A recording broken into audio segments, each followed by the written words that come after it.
What is happening, everybody? This is the Stochastic MLB Strategy Show for Friday, July 5th, and hope you enjoyed the July 4th holiday. As I'm sure you've noticed just a few seconds into this video, different than our normal strategy shows. Here's what happened. Everybody either called out this morning or is away on vacation. So just to make sure that we still got content up reviewing the slate, I figured I would just hop on here and do breakdowns for DraftKings and FanDuel using the Stochastic Sims tool, which if you guys want to sign up for, link below in the YouTube description box. But yeah, ran lineups for DraftKings and for FanDuel. I haven't even looked at the results of those sims yet. I figured it'd be interesting for me to just do it in real time here, favor the top lineups, see what some of the results are, look up some data on FanGraphs, do some analysis. And also, if you guys would like to leave a comment below, I'm going to be doing a giveaway. Let me know below in the comment section which team scores the most runs today. We've got a Coors Field game. We've also got a chalky pitcher at Coors Field, so that's going to be something that's interesting. Let me know below which team scores the most runs, and then one person who gets the answer correct will be giving you a free subscription to the MLB lineup generator over at Stochastic. So leave a comment below in the description box and like this video. Subscribe to the YouTube channel if you have not already. So let's start here with DraftKings, and we'll favorite the top 150 lineups. Got lineups built out for FanDuel. We'll do it for FanDuel right after that. A lot of the analysis probably going to be the same, but we'll see what the exposure difference looks like across the two different sites. As one thing that I want to point out to you guys here, one thing of note, which is something that I have really noticed reviewing a lot of these slates in the post-contest sims. I mean, 5-man stacks on DraftKings, just by far the best makeup you could have for a lineup. And you'll see here, of the lineups I've built with the highest sim ROI, all of them on the first page are 5-man stacks, with the exception being this one Royals Tigers lineup that is a 4-4 stack. But if you are just hand building a lineup, 2 lineups, whatever it may be, you want them to be 5-man stacks. If we look at the lineup that we have projected with the highest sim ROI in here, it does have Cole Ragans and Michael Lorenzen as the pitchers. It is a 5-man Guardian stack, 2-man Royals as well. Freddie Fermin, Josh Naylor, Andres Jimenez, Jose Ramirez, Zach McKinstry, Steven Kwan, Darian Blanco, and then John Ketsky Noel rounding that lineup out. So let's go over to the exposures. We'll start with pitchers. Kind of like how we normally do on the live before locks. We'll look at the pitchers, then we'll look at the stacks and some of the pieces that are making that up. One thing that is really interesting for this slate is that we've got Cole Ragans, even though he is pitching in Coors Field, he is the chalk of the day. We have him projected for 32% ownership. If you look at all the pitcher ownerships here, and the pool ownership, that's going to be the same as the projected ownership. It's just how it is displayed in the contest generator and the Sims tool. You'll see that there are not too many super chalk pitchers. It is spread out on a slate of this size. We do have Ragans projected to be in about a third of the field's lineups. Kevin Gausman and Tyler Glasnow each projected to be in a quarter of the field's lineups. Then we've got Tanner Bybee projected for 20% ownership. The only 2 other pitchers with double-digit ownership, we've got Nestor Cortez at 14%, same with Pablo Lopez at 14%. So all expensive pitchers. Of these guys, let's see, what is the least expensive price tag? We've got Pablo Lopez, 9,400, Bybee, 9,200, Cortez, 8,500, Cole Ragans is 8,200. So yeah, there's not a single pitcher that's projected for double-digit ownership that's under an 8K price tag. But let's talk about the merits of Cole Ragans, because he's going to be chalky. He's also going to be pitching at Coors Field. We know how good Ragans has been over the course of the season. The question then becomes, do we want to roster a chalk pitcher in Coors Field? The answer here for me is yes. He's in half of my lineups, my first run that I did of the Sims here. The question now is, well, why at Coors Field? One thing that is really notable, while Ragans is $8,200, he is almost always close to 10K, if not more expensive this season. So he's really priced down for the matchup in Coors Field and probably made too cheap. I think it would be a little bit more of a decision point if he was like 9,500 or something. But at $8,200, you got Ragans, 3.33 ERA this year, 3.4 expected ERA. The strikeout rate is sitting at 30%. He's been awesome. And you are getting that price discount built in because he's pitching in Coors Field. That's what does really make him viable. Even in cash games, I think we should be looking at Cole Ragans for today. Other pitchers we're getting a good amount of here. It is Kevin Gausman and Tanner Bybee. So of the chalk pitchers on the slate, the ones that we're getting the most of, it is Reagans, Gausman, and then Bybee. It's been an up and down season for Gausman. Let's pull up some of his numbers here. Overall for the year, yeah, not great. 4.75 ERA, 5.41 expected ERA. His strikeout rate is also down at 23%. A narrative we talked about a good amount over the course of the year. Gausman had an elbow injury in the offseason, and at the start of the year, his velocity was down. He had a lot of really awful starts that were not Kevin Gausman-like. Then he kind of righted the ship a few starts in, but he said that if he had to redo it, he would have opened the season on the injured list. The issue has been with Gausman, though, even though he is pitching better than he was earlier in the year, it's still not quite the level of pitcher he was in the past. He hasn't been very efficient with his pitch counts. That's why if you look at his recent starts, last time out against the Yankees, only 4 1/3 innings pitched. He gave up 7 runs in that start. Against the Red Sox, 6 innings, 5 2/3 innings against the Red Sox start. Before that, 5 1/3 against the Cleveland Guardians. But one other thing that does really stand out to me when I'm looking at these game logs about Gausman that I do think probably overstates some of his underlying numbers and how bad they might be. These matchups have been brutal. I mean, Yankees, Red Sox twice, Guardians. Before that, he did have an easier matchup against the Oakland A's, and he dominated. 9 shutout innings, 10 strikeouts, only allowed 5 hits, 1 walk. And then before then, Baltimore Orioles, and that was a start where he struggled in a little bit. So it has been a really, really difficult strength of schedule for Gausman. And today, he gets this matchup against the Seattle Mariners, who a couple things happening here. First, game is in Seattle, so nice park upgrade for Kevin Gausman. We know the Mariners strike out a ton, and this offense has just been abysmal against right-hand pitching as of late. Really, really struggling. Julio Rodriguez, I don't know if there's an injury going on there or something, but he's right around the 80 WRC plus for the season. That's been problematic for them. So Kevin Gausman at $8,300, while he has struggled overall for the season, it's generally been because he's pitched in very difficult matchups. He also had the injury to start the season. This should be a better spot for him today. And because of some of these rough starts he's had as of late, he's priced down to $8,300. So like getting to Gausman, like getting to Reagans, and then Tanner Bybee against the San Francisco Giants. Another spot where I think it stands out. The Giants are not the most difficult matchup in the world at all. Tanner Bybee's also had a pretty solid season once again. 3.47 ERA, 3.26 expected ERA. From a DFS standpoint, this is what has really improved Tanner Bybee as a fantasy option. Last year, he had a 24% strikeout rate. It's at 28.5% this year. It's adding a lot more ceiling to his game. So we got core pitchers on the slate. Reagans, Gausman, Bybee, all of them 36% or more of my initial run of lineups. All guys that I think we should be rostering at a pretty good clip. About even with the field here on Tyler Glass now. Tough matchup for him against the Milwaukee Brewers. It's certainly an easier matchup for Bybee, Gausman, and Reagans, which is why Gausman isn't quite as much of a priority. Also, Gausman's very expensive. He is $10,800, whereas these other guys that we're talking about, Bybee, $9,200. Gausman, $8,300, Reagans, $8,200. So that's where it kind of gets difficult to roster Gausman. He is expensive, and then he's also in a tougher matchup. Not that I'm avoiding him or anything, just not as much exposure to him as these other pitchers. Let's see if there's anything that stands out from a contrarian standpoint, because it looks like the answer is mostly no. The only pitcher that I have a close to double-digit exposure to at low ownership is Michael Lorenzen. He's got this matchup against the Tampa Bay Rays, but I mean, even that doesn't instill all that much confidence. The Tampa Bay Rays, they've been really, really solid, especially as of late. There are strikeouts to be had in the lineup. And you look at Michael Lorenzen, he does have a 3.4 ERA for the year, but the underlying numbers, it does leave a little bit to be desired. 4.91 expected ERA, 5.07 FIP. He's also not generating strikeouts, only a 17.6% strikeout rate. He's $6,900, so amongst the crappy cheap pitchers we have to roster that aren't pulling ownership, I'll say Lorenzen's the best at $6,900, but still not somebody who I'm dying to roster in 9% of my lineups here. As far as pitchers that were underweight to the field too, not really getting too much of Aaron Nola or Luis Castillo.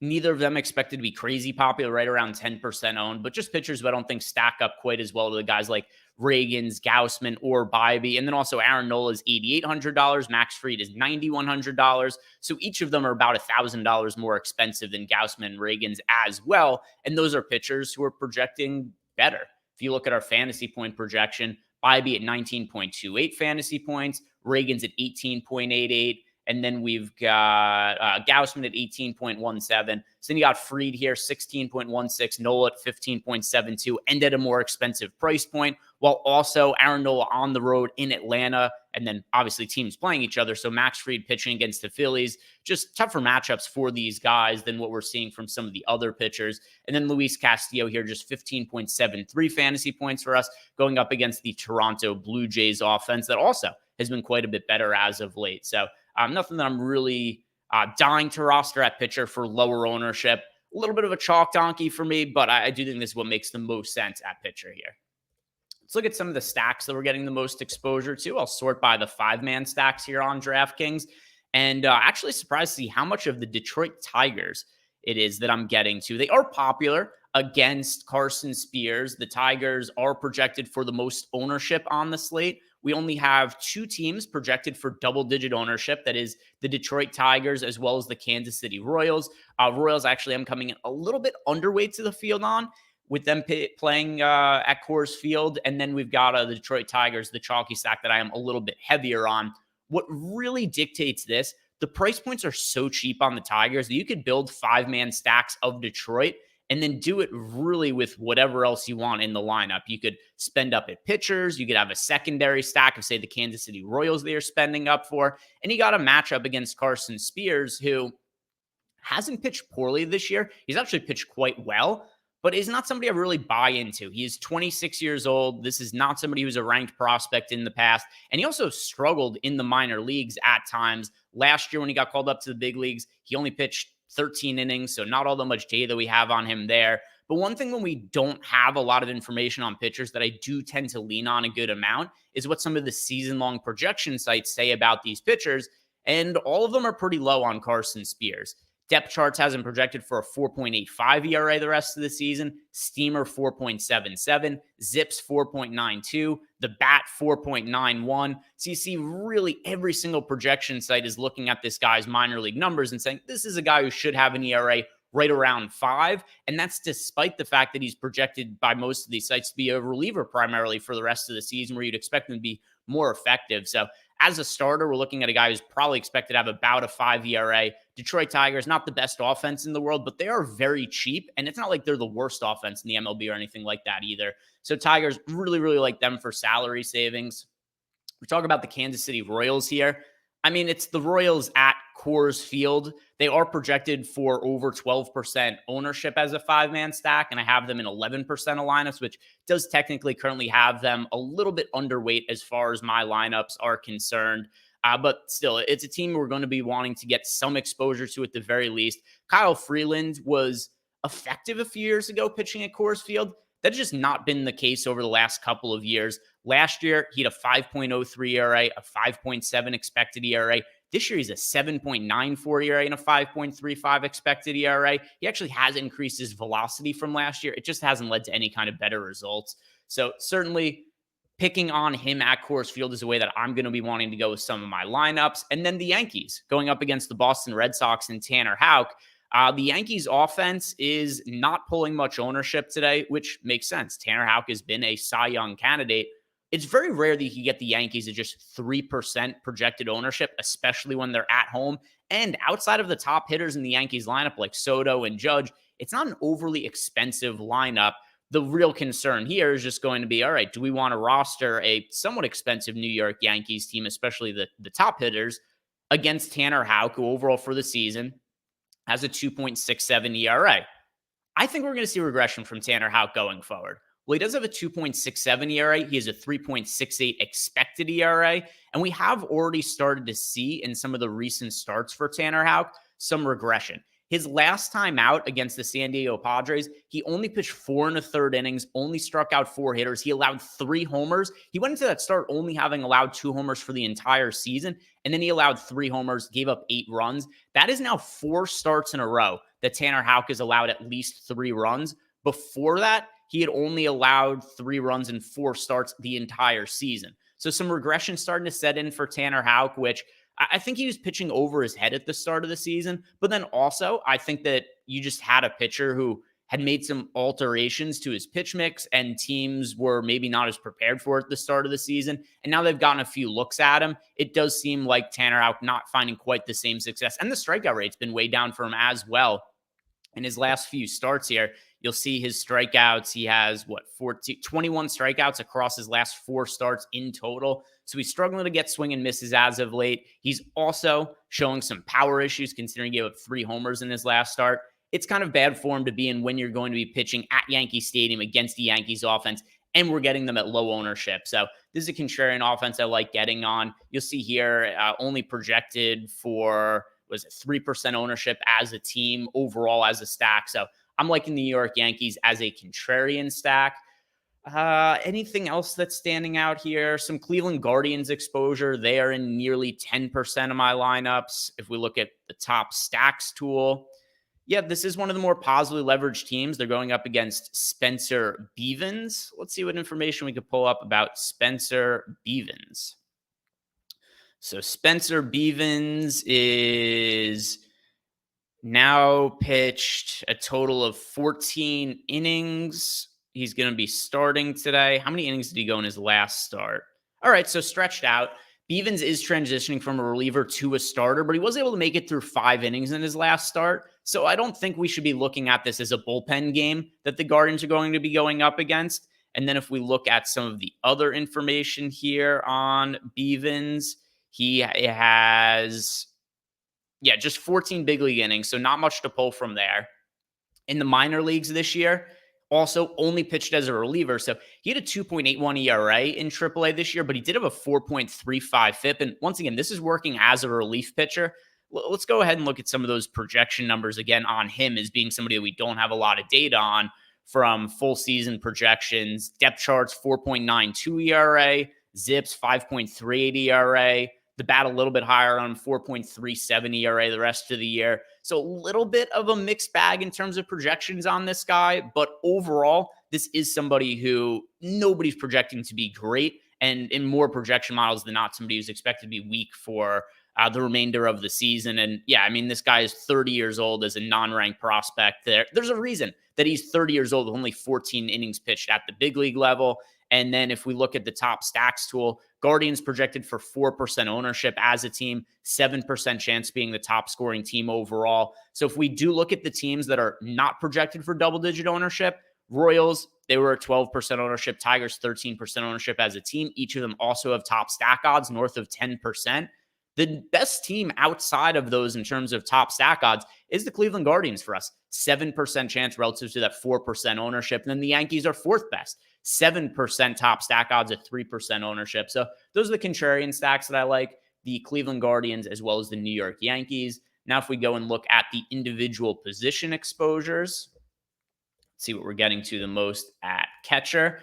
Catcher, Freddie Fermin, Jake Rogers. No real surprises there. These are the teams we're stacking. That's what we're going to end up seeing with the exposures here in all likelihood is the players that we have the most of at each position, just correlated to the stacks that we're on. But Freddie Fermin and Jake Rogers, followed by Bo Naylor. At first base, Gio Urshela and Mark Canha, and then Ben Rice there. Once again, all first basemen from teams that we're getting the most of in our stacks. At second base, Garrett Hampson, and also Hampson not crazy expensive today, so assuming he is in the starting lineup, that is a cheaper way to get some exposure to Coors Field. Gleyber Torres and Colt Keith also here. At third base, Matt Vierling, Gio Urshela, and then Jose Ramirez. So far, there's not been a single one-off that we're getting a lot of exposure to that's outside of any of our core stacks. Shortstop, Bobby Witt Jr. I presume this is going to be our most rostered individual hitter, as I just accidentally pulled up a random tab there. But Bobby Witt Jr. in 43.3% of our lineup. So at shortstop, Bobby Witt clearly looks like the guy to go to. Zach McKinstry, if you're looking to go a little bit cheaper, at 23% in my lineups. And then if we look at the outfielders, once again, every single player here that we have 20% or more exposure to, all from the stacks that we're getting a lot of. Darian Blanco, Matt Vierling, Wencel Perez, Aaron Judge, Hunter Renfroe, Riley Green, Garrett Hampson. Let me see if we look at all of the hitters here. Who is the one outside of our stacks we have the most exposure to? It is, still scrolling. Andrew Benintendi in 15% of lineups as a one-off, and then Leanin Sosa as well in 12.7%. Did I have some White Sox three-man stacks? Let's see. Yeah, 4% White Sox as a three-man stack. Also have 3% as a four-man stack, 7% as a five-man stack. So it does look like the White Sox, not a terrible source of salary savings against Brian Hoeing. With that said, though, this is a team projected to be the third most popular offense on the slate, believe it or not, the White Sox. So I am underweight to them as a whole, even though this is a team that I have some exposure to. Very rare that the White Sox are ever going to be like a popular team in any kind of way, but they are today. All right, let's see what looks different on FanDuel, if anything. So pull up the FanDuel side of things. Once again, if you guys haven't done it yet, like the video, subscribe to the YouTube channel, and leave a comment below. Let me know which offense scores the most runs today. Going to randomly select one person who gets the answer correct to get a free lineup generator sub. Over on FanDuel, all of our top lineups, four-man stacks. Kind of the same thing what I was talking about on DraftKings. If you're building lineups on FanDuel, make them four-man stacks. They're the equivalent of the five-man stacks over on DraftKings. Basically, every single top expected lineup going to be a four-man stack on FanDuel. The top one here, it is actually a Colorado Rockies Oakland A's stack. And Cole Reagans, considering that he is very popular and pitching in Coors Field, not that I'm super keen to stack against him or anything like that, but I do think you can make a case for a very low-owned Rockies team to get a couple stacks of them for leverage here. On FanDuel, we do have top lineup here, a four-man Oakland, four-man Colorado stack. Yeah, just like the worst offenses ever, but landing in a good lineup here. It does have a 155.3% expected sim ROI there. Tanner Bybee is the pitcher. Soderstrom, Brandon Rogers, Ryan McMahon, Ezekiel Tovar, Brent Rooker, Charlie Blackmon, Miguel Andujar, and then Shea Langoliers. Let's look at the pitchers. What is different about FanDuel compared to DraftKings? And right away, pitcher exposure is much more spread out. You're not going to see the projected ownerships of all the pitchers here just because not all of them made it into my lineups, but I will read it off for you in our other ownership page, what it is that we have projected for pitchers. And Reagans is projected to be the most popular pitcher on FanDuel, but at least in our classic ownership projections, not quite as much as in the lineup generator, but no pitcher is projected to be all that popular. You see here, Gausman, nearly 20% projected ownership. And then in the contest generator, we got Nestor Cortes 11%, Bybee 8%, Reagans 8%. So it's going to be a little bit spread out over on FanDuel. The one that I'm getting the most of it is Kevin Gausman in that matchup against the Seattle Mariners, followed by Bybee and then Nestor Cortes pitching against the Boston Red Sox. So Cortes was not showing up in quite as many lineups over on DraftKings. On FanDuel, one of the things that does make him stand out a lot more, he's only $8,600. And just the way the pricing has worked on FanDuel this season, pitchers are so much more expensive there. $8,600 really is a bargain price. For reference, Reagans is $10,400 on FanDuel. Tyler Glasnow is $11,200. So I don't love the matchup for Nestor Cortes against the Boston Red Sox, but it is a team that has been prone to striking out against lefties. And then on top of that, Cortes has been solid this year. 3.51 ERA, 3.21 expected ERA, 23.2% strikeout rate, a little bit down from last year, but nothing crazy. So the reason that we're getting to Cortes, not because he's like a world beater or anything, but the $8,600 price tag, it does open up a lot of salary savings. It does make me wonder if we're going to start to see that we're getting some expensive offenses perhaps in our lineups here on FanDuel when we look at the stack exposures. And let's see, four-man exposures. Yeah, Royals showing up the most. Once again, pretty spread out. The only team we have double-digit exposure to on FanDuel is the Kansas City Royals. They are projected for 12% ownership as a team over on FanDuel. Detroit Tigers, they are, oh, by the way, I just realized I sorted by ownership and not by exposure here. Here it is. Yeah, there are teams that we're getting a good amount of here on FanDuel.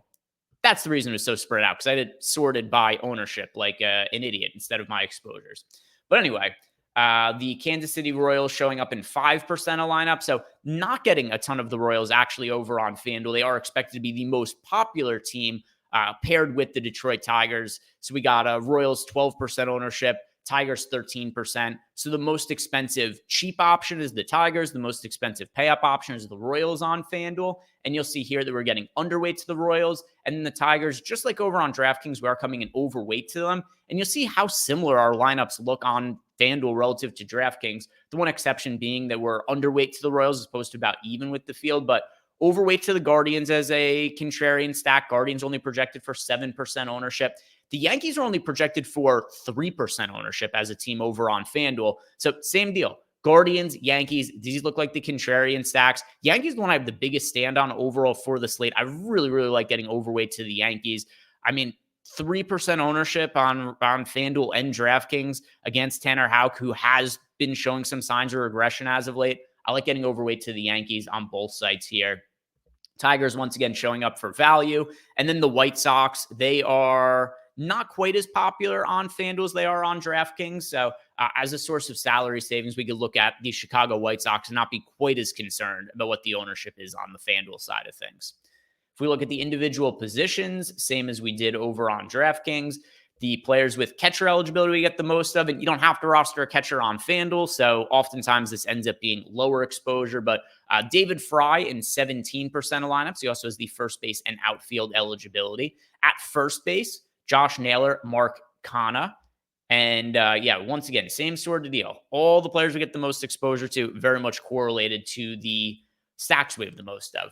Second base, Andres Jimenez and Gleyber Torres each in over 20% of lineups. Third base, Jose Ramirez, 35% of lineups. Matt Vierling at 22%. I assume Bobby Witt still shows up in a lot of lineups at shortstop. 15%. So even though we're underweight to the White Sox as a team, we do have Bobby Witt showing up in some lineups here. Although with that said, look at the projected ownership. Bobby Witt Jr. So this is why we're underweight to the Royals over on FanDuel. The best hitters on this team are crazy popular. 37% projected ownership for Bobby Witt Jr. over on FanDuel. Yeah, I can see why we ended up underweight there. And then Anthony Volpe looks like a great contrarian option, projected for 4% ownership, and he is in 30% of lineups. Outfield exposures, we have a handful of outfielders in north of 20% of lineups. Aaron Judge, Riley Green, Juan Soto, Mark Canha, and then Matt Vierling. Now let's see for one-offs. What showed up as a one-off? Luis Robert is in 15% of lineups at 7% ownership. Bobby Witt Jr., underweight to the field on him. That is crazy ownership on Bobby Witt Jr. I'll be interested to see if that ends up holding. And then some White Sox, also Tommy Pham, Eloy Jimenez, and Andrew Benintendi. So guys, thank you very much for watching. If you've not done yet, like the video, subscribe to the YouTube channel. If you want to sign up for any of the data or tools that we have at Stokastic, links below in the YouTube description box. Go check those out. Also, any package you sign up with, it does come with access to our Discord channel. So thank you guys very much for watching. Leave a comment below to let me know which offense scores the most runs, and I'll see you later tonight on Live Before Lock.